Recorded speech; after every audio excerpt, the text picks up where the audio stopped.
the ultimate goal that these people have in mind is the goal to create a one-world government run by the banking industry, run by the bankers, and they're doing it in sections. The European currency, the euro, and the European Constitution is one part of it. Now they're trying to do it in America with the North American Union, right? And they want to create a new currency called the Amero, right? And the whole agenda is to create a one-world government where everybody has an RFID chip implanted in them.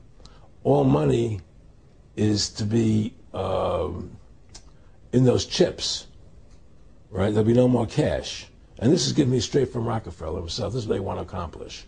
And all money will be in your chips. And so instead of having cash, anytime you have money in your chip, they can take out whatever they want to take out whenever they want to. If they say you owe us this much money in taxes, they just deduct it out of your chip digitally. Total control. Total control. And if you're like me or you, and you're protesting what they're doing, they can just turn off your chip. And you have nothing. You can't buy food. You can't do anything. It's total control of the people. And that chip's connected to a database that has your purchasing records, what you do, what everything, you sell. Everything is in there, you know? And so they want a one-world government controlled by them, everybody being chipped, all your money in those chips, and they control the chips, and they control people. And you become a slave. You become a serf to these people. That's their goal. That's their intentions. Aaron, can you be specific about when you met Rockefeller, how it happened in these discussions? I met Rockefeller through a female attorney I knew who called me up one day and said, one of the Rockefellers would like to meet you. I had made a video called Mad as Hell, and he'd seen the video and wanted to meet me and knew I was running for governor of Nevada. So sure, I'd love to meet him. And I met him, and I liked him, and he was a very, very smart man. And we used to talk and share ideas and thoughts. And he's the one who told me 11 months before 9/11 ever happened that there was going to be an event. Never told me what the event was going to be, but there was going to be an event. And out of that event, we were going to invade Afghanistan to run pipelines from the Caspian Sea.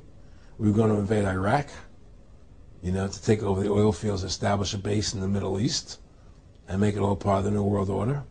And we'd go after Chavez in Venezuela.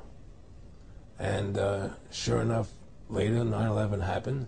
And I remember he was telling me how how you're going to see soldiers looking in caves for people in Afghanistan and Pakistan and all these places. And there's going to be this war on terror, which is no real enemy. And the whole thing is a giant hoax, you know, but it's a way for the government to take over the American people. He told you it was going to be a hoax. Oh, yeah. Oh, yeah. There's no question. He says, there's going to be war on terror. And he's just laughing. There's no... Who are we fighting? I mean, why do you think 9/11 happened and then nothing's happened since then?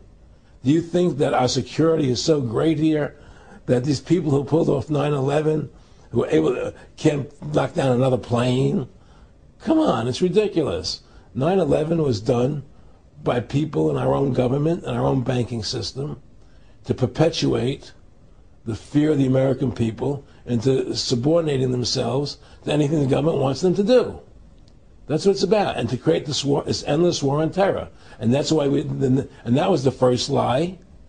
And the next lie was going into Iraq, you know, to get Saddam Hussein out with his weapons of mass destruction. That was the next lie. Now, specifically, this was a little over 6 years ago. This was 11 months before 9/11. Yeah. And Nick Rockefeller, who's a lawyer, he's become your friend over the previous years, and he's saying to you that there's going to be this big event, and then out of that we're going to have a war on terror, and it's just going to go on and on. Right. An endless war on terror without any real enemy. That you can never, so you can never define a winner. And did he say that it's going to be perfect because you can't define an enemy? It just goes on Yeah, and on? because you can't define a winner. There's no one to beat, so it goes on and on forever. And they can do whatever they want. They scare the hell out of the American public. Look, this whole war on terror is a fraud. It's a farce. It's very difficult to say it out loud because people are intimidated against saying it. Because if you say it, they want to make you into a nutcase. Let's But be the truth has to come out. That's why I'm doing this interview. The fact of the matter happens to be that the whole war on terror is a fraud. It's a farce. Yeah, there's a war going on in Iraq because we invaded Iraq. And people over there fighting, you know. But the war on terror, it's a joke, you know. And until we discover what really happened on 9/11 and who was responsible for 9/11, because that's where the war on terror emanates from. That's where it comes from. It was 9/11 that allowed this war on terror to begin. And until we get to the bottom root of 9/11, the truth of 9/11, we'll never know about the war on terror. Aaron, you said that he was, and I think it's important, and I know this about the Rockefellers from Dr. Dennis Cuddy and many others who literally, you'll be 20 years old in a lunch line at college, and there's David Rockefeller. And they're experts at recruiting and getting what they call players, and that clearly he was, I want to make it specific and just get you to reiterate what you said last night about you got 30% of the vote, you were having an effect, you made mad as hell, they knew that you'd started the Constitution Party, they knew that you were somebody who was taking action and getting things done, you'd already made some big films, had a lot of other successes, right. So they were trying to recruit you, and didn't it come down to the point of, hey, we are here to recruit you, and don't worry, your chip's going to say, don't mess with us, you know, this guy's don't touch. Yes, that did happen. I was definitely being recruited, but it's more subtle than that. Well, in your words, just go through the process, and then what he said. Well, what it is remember we were friends, and we used to go to my house a lot. We'd have dinner, we'd talk, and he'd tell me about business investments that he'd get involved in, you know, or they would help me with this business investment or that business investment. And was I interested in joining the Council on Foreign Relations? You know, I would have to get a letter to join them, but was I interested in that? And, you know, just stuff, you know, leading you on. And I used to say to him that I never really did that because that wasn't where I was coming from. You know, as much as I like you, Nick, you know, your ways and my ways we're on the opposite side of the fence. You know, I don't believe in enslaving people, you know, and he would come back with, oh, I do? Or? Well, it would be more like, you know... It's better for them. Well, it's more like, you know, how do I put it? It was like, what do you care about them? What do you care about those people? What difference does it make to you? Take care of your own life. Do the best you can for you and your family. What do the rest of the people mean to you? They don't mean anything to you. They're just serfs. They're just people. You know, it was just a lack of caring, you know, and that's just not who I was. It was just sort of like cold, you know. It was just like cold, you know. And I used to say to him, what's the point of all this? You have all the money in the world you need. You have all the power you need. What's the point? You know, what's the end goal? And he said the end goal is to get everybody chipped, to control the whole society. To have the bankers, the elite people, you know, the bankers and some governor controlling the world. And I said, do all the people in the Council on Foreign Relations believe this way you do? He said, no. You know, most of them believe they're doing the right thing. A lot of them believe it's better off being socialistic. You know, we have to convince people that socialism is really capitalism. Because America's becoming a socialist country. It's a communist country today. Well, one of the things they told me was that he's at the house one night, and he would talk, and he started laughing. He said, Aaron, what do you think women's liberation was about?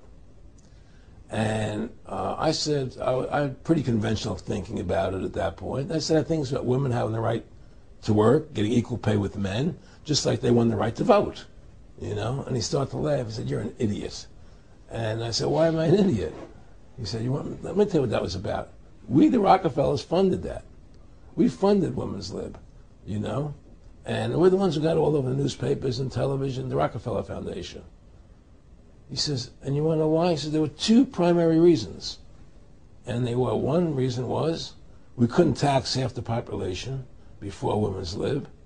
And the second reason was now we get the kids in school at an early age. We can indoctrinate the kids how to think. It breaks up their family. The kids start looking at the state as the family, as the school, as the officials, as their family, not as the parents teaching them. And so those are the two primary reasons for women's lib, which I thought up to that point was a noble thing.